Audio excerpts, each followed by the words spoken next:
Hey everybody, it's Mr. Marvin. In this video, I'm going to give you some specific feedback on your synthesis essay rough drafts. So I'm recording this video after having just finished grading my hybrid sections synthesis essay rough drafts.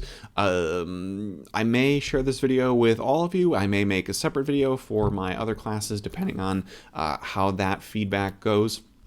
How that grading process goes, that is. This video should be pretty short because as of grading my hybrid classes papers, I only have a few things that I really want to say and point out.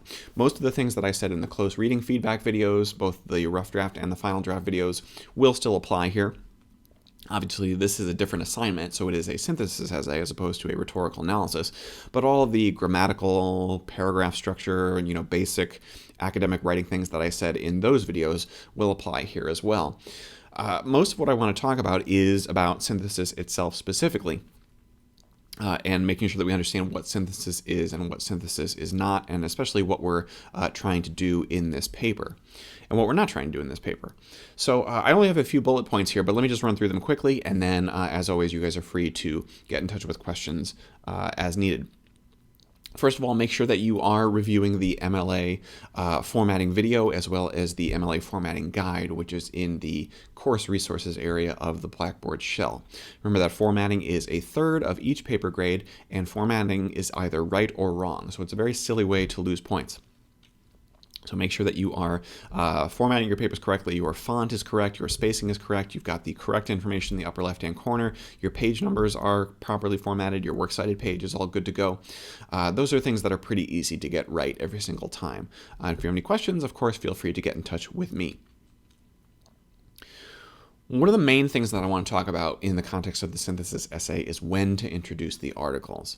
And if you were in my hybrid class, we spent a good deal of time talking about this in one of our in-class discussions, but I think it's probably going to apply to all of my classes and this assignment. So I think the best way to understand how to structure this paper is to think of it in comparison or in contrast to the rhetorical analysis essay.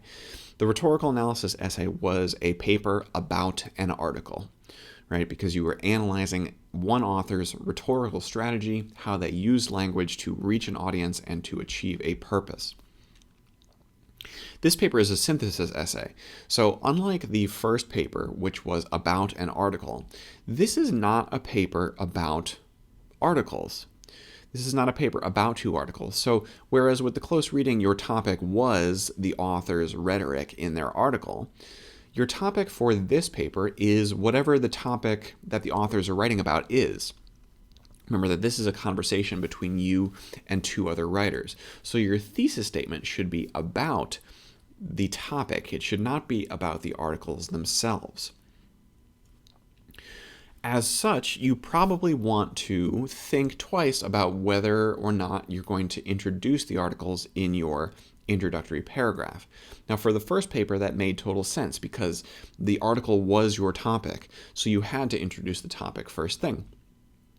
In this paper, the articles are not your topic. The topic is the topic, right? So you may not need to introduce the articles in the introductory paragraph. And in fact, in the same way that in previous feedback videos, I talked about how, generally speaking, you don't want to start a paragraph with quotes. Where's my Word document here? 2009 MacBook Pro. Be careful about starting paragraphs with quotes or with authors because your paragraphs should usually start with your own main ideas. So when you start a paragraph with a quote, you are kind of yielding your paragraph to somebody else's main idea. You're just reacting to the quote instead of leading the argument. Remember that it's a quote sandwich, right? You start with your main idea, then you bring the quote in, and then you explain how the quote supports your main idea. And it's the same thing with an introduction and body and concluding paragraph. Okay? So if you introduce the authors in your introduction, you risk making the paper about the articles. And again, this is a paper about your thesis. It's about your argument, your main ideas, your own views on the topic. You're going to use the articles to help you support those main ideas. But the articles should not be the focus, and that's really what I've seen in a lot of the drafts so far. The writing itself is pretty solid, but the biggest thing that I've seen is almost too much focus on the articles. And I know that's kind of a big swing of the pendulum compared to the first paper, but one more time, this is not a paper about a couple of articles. It's a paper about your own argument, about the subject matter, about the topic. You bring those articles in to help support you, okay? But the articles shouldn't be the whole deal. So because in the same way that a topic sentence should be your own main idea, I think your intro paragraph should be your own voice, your own thesis statement, your own introduction to the topic. So you can keep the articles in your back pocket until you need them. You don't have to bring them into your introduction because they tend to sort of overshadow things a little bit. They tend to obscure your own original thesis, your original argument. So it's just something to consider. It's not that it's not possible to bring the authors into your intro, but I think you might be better served if you kind of hang on to them until you need them. That way you can just concentrate on getting your own argument and your own thesis across. And then you can introduce the authors as needed. So I know on the assignment sheet, right, it says you should do the following, and the first thing is to present an original thesis statement about the topic. That's true. But just like I said on the close reading, don't feel like you have to do one paragraph for each of these things. It's just that your essay in general should do these things over the course of its 3 or 4 or 5 pages, whatever it ends up being. So the second thing, I mean, these are kind of all wrapped up into one. So again, the articles are not the focus. This is not a paper about the articles. You should use the articles to help you prove your main ideas. So this comes back to They Say, I Say, chapter 4, right? How to agree, disagree, or both with the authors. So whatever the authors are saying about the topic, you have to figure out how to respond to that. If they're saying something similar, you have to agree, but with a difference. If they are saying something different than what you're saying, you can disprove what they're saying and explain why they're incorrect. Right? Both of those are equally valid ways of supporting your argument with an article. And of course, you can do both. You can sort of qualify their argument. While I agree with his point about this, I disagree with his point about X, Y, Z. And that's fine. Paragraphs, once again, they should start with your own main ideas. So again, think of this paper as you've got your thesis statement, and then you've got a series of main ideas, right? Main idea 1, let me just copy. Main idea 1, main idea 2, main idea 3, main idea 4, right? And then your conclusion.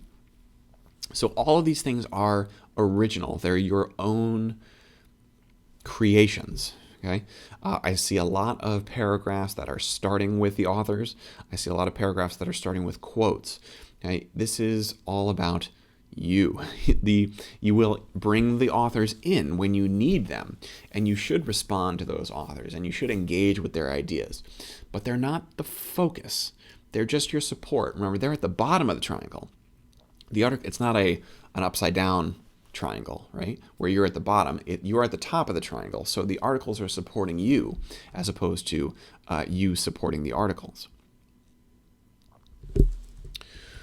One thing is to be careful of, just in a stylistic sense, is to avoid effusive praise of the articles. So try to avoid saying things like, Jane Smith wrote an amazing article about this, that, and the other thing. That just makes you sound like you're kind of in the pocket of the author, and it prevents you from being able to objectively analyze them in your reader's eyes.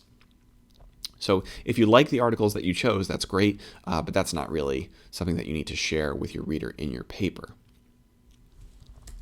I'm also seeing a lot of introduction and then a paragraph about the authors.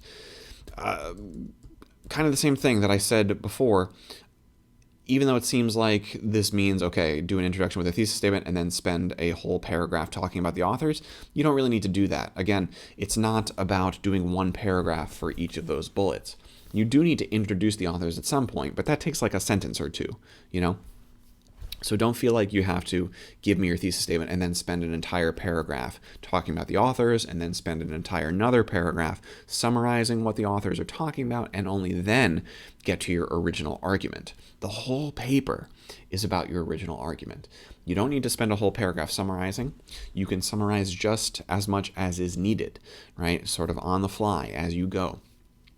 Summary can often take the form of giving your reader context for the quote that you're going to use. Okay, so again, the focus, the spotlight should be on your thesis, your argument, your main ideas. The authors, you bring them in when you need them to support them, when you need them to support you, that is. You analyze their ideas in service of supporting and building up your own ideas. This is not a paper about two articles. It's a paper about your argument on the topic.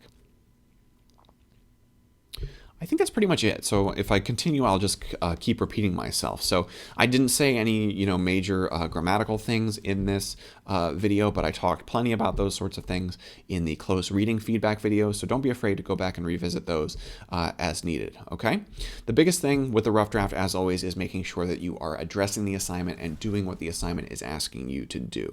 All right. So if you have any questions about anything I said in this video, please feel free to get in touch. Otherwise, I will see you guys next time.